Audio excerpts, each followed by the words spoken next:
Thank you very much for asking me to give a talk at your trainee rep meeting. My name is Professor Jo.szram and I'm the Postgraduate Dean for Kent, Surrey and Sussex, working for Health Education England. And I've just got a 5-minute slot, so I just wanted to run through how medical education at postgraduate level in this country works from my perspective. I've left my contact details on the slide, so if you do have any questions, I'm very happy to take those via email.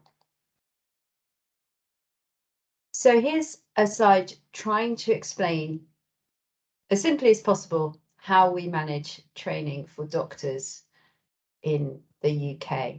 And you can see that the slide has been zoned into 3 different areas, with the trainee learning at the bottom left of the diagram. It's not a hierarchy, it's more of a map.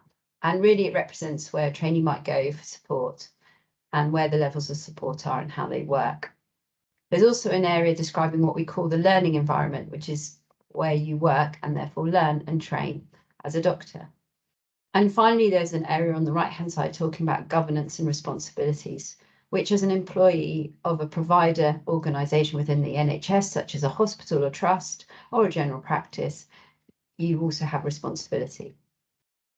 You can see that at first sight, this might look quite complicated, but once you follow the arrows, it seems quite simple. So all trainees have a named clinical supervisor and or an educational supervisor, depending on how your program's set up. And that's where you go for your support.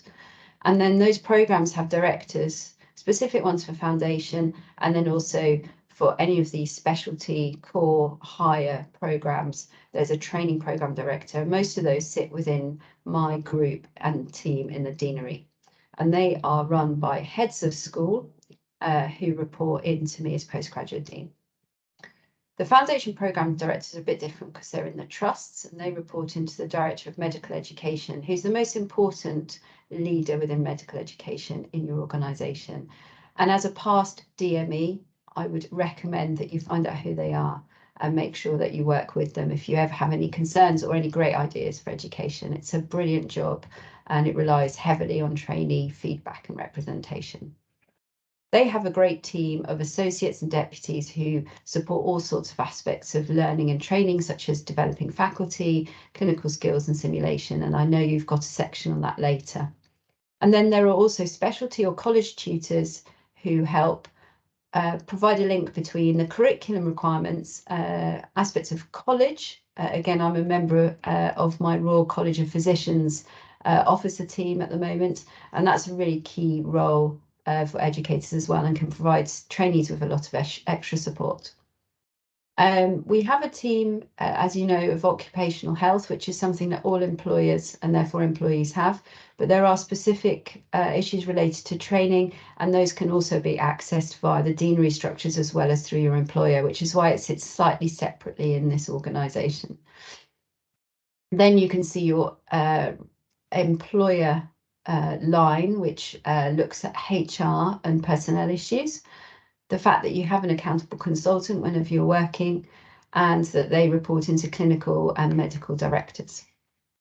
So it can look complicated, but they just cover different aspects of your professional life and work. This is another way of looking at it from my perspective as Dean. So I work most directly now with the medical director because we are both responsible officers who are therefore in charge of GMC regulation and fitness to practice. And for all doctors within training programs, I am the responsible officer. But when you work in a trust, the responsible officer there is the medical director. So if there are ever any issues or challenges, we talk directly about those at the what we call responsible officer to responsible officer level. And then, as you see, we can see some of the people that I covered on the previous slide there with the supervisors providing that link between programs within the organisation on the left and the training programme on the right. What do all these people do? We can look at it a bit differently. So we talked a bit about the trust and HEE, or Health Education England, who administer training.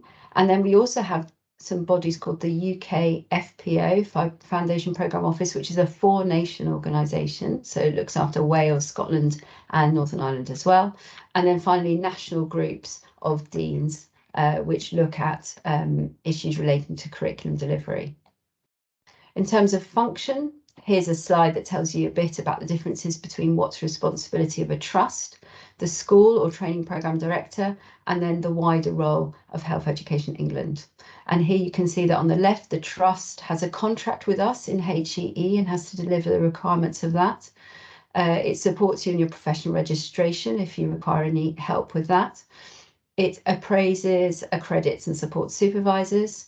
It obviously has a key role in looking after the quality and safety of patient care and the GMC expectations related to that. And if you like, one line would say that the trust has to ensure that the trainee can both work and meet their learning needs. A school has very specific requirements around the curriculum, makes sure that ARCP processes and ES reports are accurate, supports trainees when they require additional help due to individual circumstances, support the standards of training that are expected, and ensure that everyone's aware, particularly at the moment where curriculum requirements are changing. And finally, my chief role is to oversee education and training across the whole workforce, not just doctors. And that obviously brings a breadth to my role, which is actually a very interesting one. I've also got a role to maintain trainee numbers, and actually our deanery is due to get further expansion of training posts, particularly in core and higher specialties over the next few years. So I encourage you to find out more about that. We work hard to educate and support trainers within schools, and that allows them to oversee development and delivery of curricula, which are approved, as you know, by the GMC. Most importantly, my role is to maintain the best quality learning environment for you all. So if there are ever any issues around that, it is important that you use those structures to highlight them so that we can, as a team, deal with them appropriately. There are lots of other roles, which I don't really have time to cover in 5 minutes, but I'm sure you'll have heard of some of them.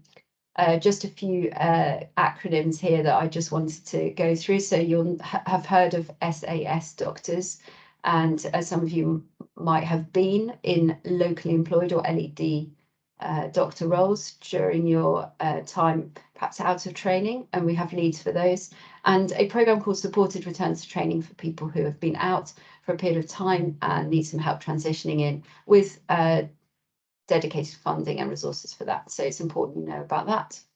Guardian of Safe Working, to look after rotas and hours, and people to help you with flexible working arrangements. Most trusts now have a wellbeing guardian, and certainly increasingly are going to be required to have one. And one I haven't put on here, I've just realised, is the Freedom to Speak Up Guardian, which is also a really important role in terms of reporting on learning, but also more importantly, clinical environments in organisations. So trainee reps, I hope you enjoy the rest of the sessions.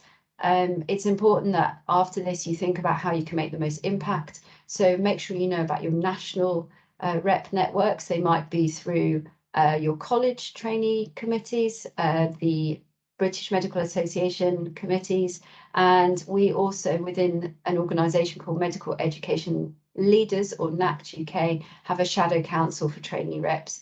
And if you want to know more about that, please email the office. I've provided the email there below, or you can contact me directly. So thank you very much. I'm sorry not to be there. And if you ever need anything, please don't hesitate to get in touch. Thank you.